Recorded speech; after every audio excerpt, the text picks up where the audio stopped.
In my words, what is a mental illness?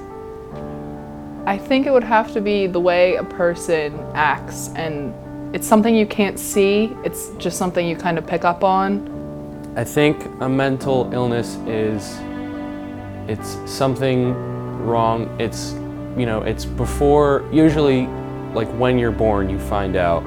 It's just someone who, like, their chemicals are messed up in their brain and just something is wrong and it's not their fault, they can't control it. Well, I guess like a mental illness would be, oh golly, this is a tough one. Yeah, mental illness is people that I guess are not as mentally capable as everyone else. I guess, well, like, a physical illness is kind of like something that like negatively affects your body. So I would guess like a mental illness is more something that negatively affects like your mindset and like your brain. Mental illness seems like an affliction that negatively affects your brain or mindset.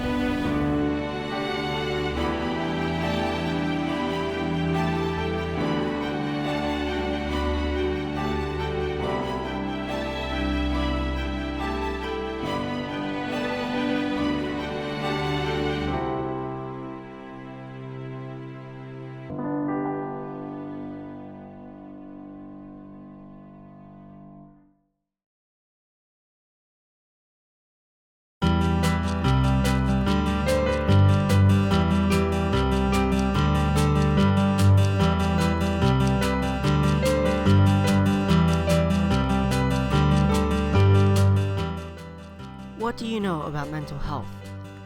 Did you know that 1 in every 5 adults experience a mental illness? How about that nearly 10 million US adults live with a serious mental illness? Or did you know that 20% of teens ages 13 to 18 live with a mental health condition? There are tons of more sad but true facts like this relating to mental illnesses, yet it is rarely talked about in high school health. I got the chance to interview random high school students and ask them why they think the topic of mental illness isn't really touched on in school. Here's what they had to say. Since it's so complex, a lot of teachers just don't understand, or they don't learn it, or it's whatever it is. I think it's because it's kind of a rough topic to talk about because, it upsets people when they hear that, sometimes people have, problems and, it's hard for people to hear. I don't know, it's kind of a tough topic to learn, I guess, and it's kind of hard to connect to, I guess, and not everyone's gonna have it, I guess. It's not exactly like bright and happy and cheerful stuff, and they don't really want to focus on stuff like that, I guess. It is a sad thing to talk about, and there are so many, I guarantee you there's at least one person that everyone knows or in their life that has a mental illness, and it's tough to talk about. We focus so much on other aspects in health class, on physical ailments that teachers almost forget to teach about mental illness. And it's not a happy subject, and I think that a lot of people are scared of teaching that. It's kind of a touchy subject with some people, so I feel like they feel uncomfortable talking about it. Mental illnesses aren't taught too much in school health classes because it's not a big part in the curriculum. Health class curriculums feature topics such as body systems, nutrition, fitness, first aid, driver's ed, and family relationships. So is mental illness less important than these topics? No. Mental illnesses can actually be very dangerous, especially to teens. Suicide is the second leading cause of death in youth ages 10 to 24, and 90% of those who died by suicide had an underlying mental illness. There are so many different types of mental illnesses, and they can even be broken down farther than this. Mental illness is just a generalized term for all of these types of conditions. I got the chance to sit down and talk to licensed therapist Mary Jane Henry and hear her talk about the basics of mental illness.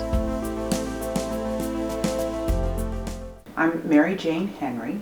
I'm a licensed clinical social worker, and I'm a therapist. I'm licensed to do therapy by the state of New Jersey.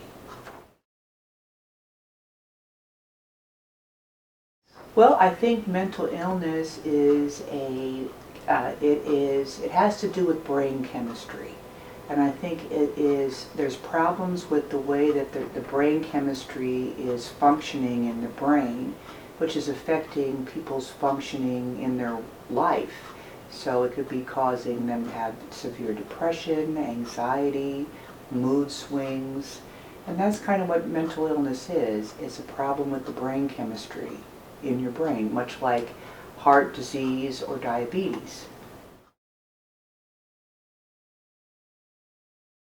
Well, I usually work with kids that are like adolescents, anywhere from like maybe age like 14 on up through adults, but mostly adults. At this point, I do work primarily with adults, but I also really enjoy working with, late adolescents, early adults, like in their 20s. I see a lot of people in that age group.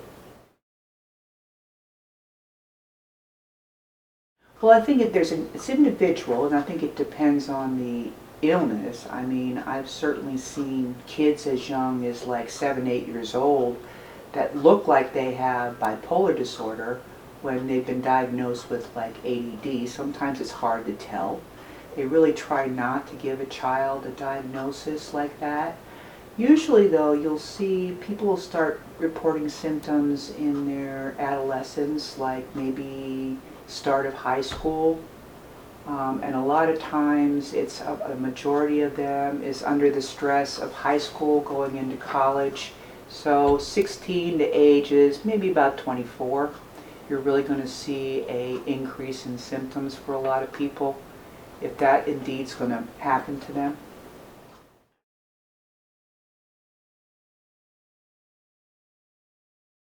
Well, I think there's a lot of specific ways, yes. I mean, the DSM-5, which is what the doctors and therapists use to diagnose a person, it's a list of symptoms that goes along with a particular diagnosis. But yes, I think just about anything is on a level of a spectrum. You can have a mild level of depression, a more moderate level of depression, a severe depression, with psychosis. Same thing with anxiety. It can be mild, moderate to severe bipolar disorder. There's type 1, type 2 bipolar disorder. Some people feel the borderline personality is a type of bipolar disorder. I mean, yes, there's a lot of different stages.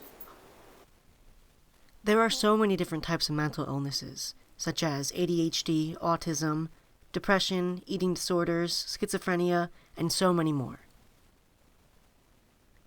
3 mental illnesses found common in people are anxiety, bipolar disorder, and depression. I talked to Mary Jane, and she gave us a brief explanation about all 3 of these. There's such a thing as a generalized anxiety disorder, to where like people just worry about everything. So it's generalized. They're just worrywarts. And then there's people that have specific anxiety disorders, like phobias, like they're afraid of heights, afraid to fly. Other people have obsessive compulsive disorder. That's also an anxiety disorder, where you just get these obsessive thoughts, and the only way you get them out of your head is to do a compulsive behavior. And hoarding is now brand new in the DSM-5 as an anxiety disorder. So hoarding is an anxiety disorder as well.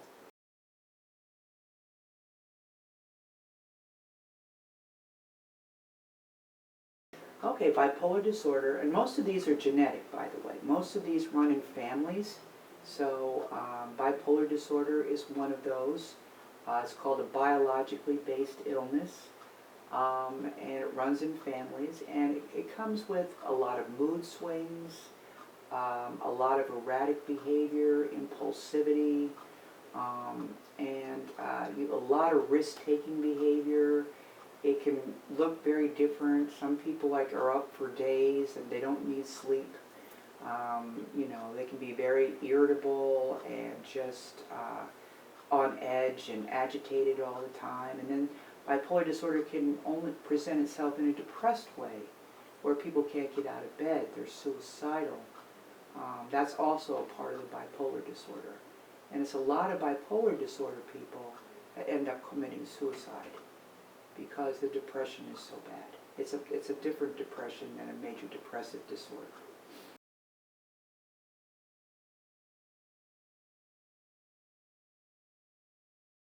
No, I think people are normally sad, and people have mood swings, and people have anxiety, but it's usually not for long periods of time, and you can resolve itself in a couple of days, or if you're feeling better, if the situation changes.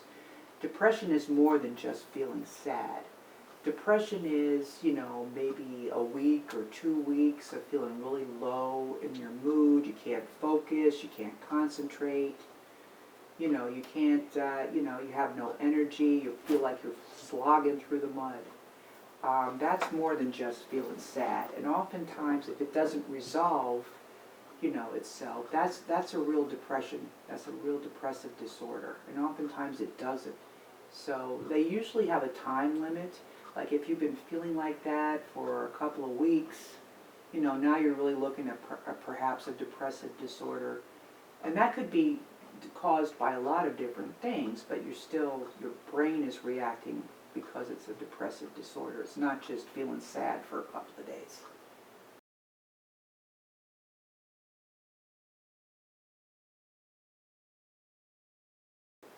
And most of these can be treated with medication and with therapy. I think what people have found with all these particular disorders is the studies have shown that it's a combination of therapy and medication that is the most effective in getting people back to where they want to be. Mental illness is a very common problem in which people should get treatment for. Like we said before, 1 in every 5 adults experience a mental illness, and 1 out of 25 adults in America live with a serious mental illness. This isn't just with adults, though. 50% of lifetime cases of any mental illness will begin by age 14, and 75% will begin by age 24. We do not recommend self-diagnosis, but if you have or see symptoms such as feeling sad for more than 2 weeks, trying to harm or kill oneself, not eating or other risk-taking behaviors, repeated use of drugs or alcohol, or any other actions you see as unhealthy, we recommend speaking to a doctor. After informing the students about the truth of mental illness and how common it is, we asked them if it should be taught more in grade school and high school. Once again, here is what they have said.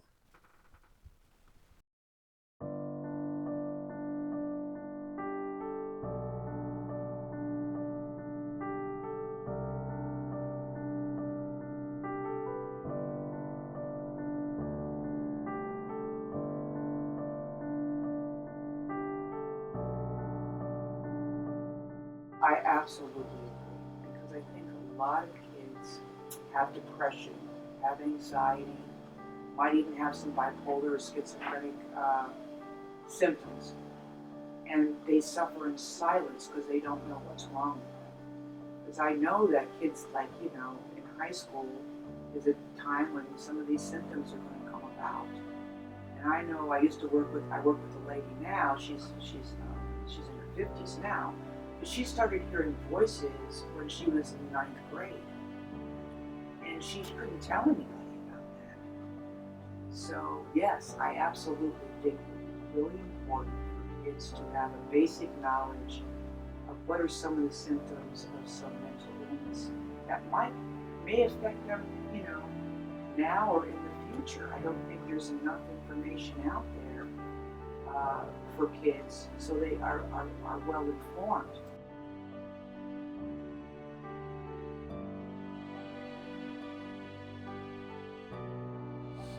I do think that mental illness should be taught in schools more because, like you said, 1 in 5 people are afflicted by mental illness. And when you think about that in the scope of a classroom, that's probably like 6 kids that might have something. It's become so silenced that it has this negative stigma to it, and people need to talk about it. I feel like in our health classes we talk a lot about like STDs, drugs, alcohol, and all that stuff, and I feel like we just hear the same thing over and over, and it's kind of like unnecessary.